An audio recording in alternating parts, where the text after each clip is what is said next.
Raccoons and possums, most Americans see them as backyard nuisances, but for some, these critters are considered part of the menu. While it may sound strange to the average city dweller, raccoon and possum dishes have a deep-rooted history in certain American cultures, especially in rural areas and during traditional festivals.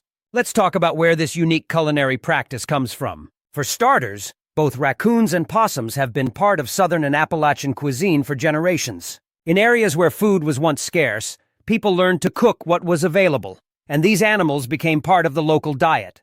From stews to barbecues, raccoon and possum made it to the dinner table, seasoned with spices and herbs to make surprisingly flavorful dishes. One of the most notable events celebrating this unusual fare is the annual Raccoon Supper in Benton, Louisiana.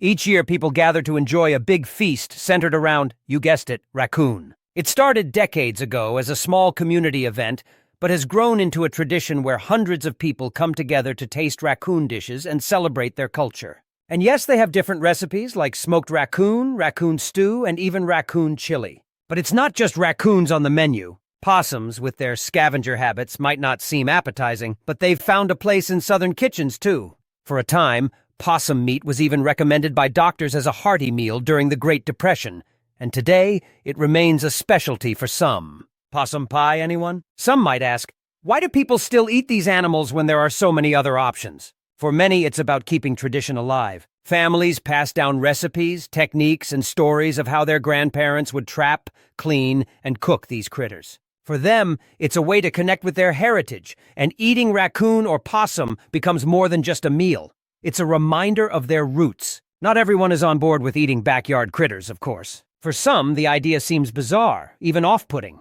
But in the end, food is culture.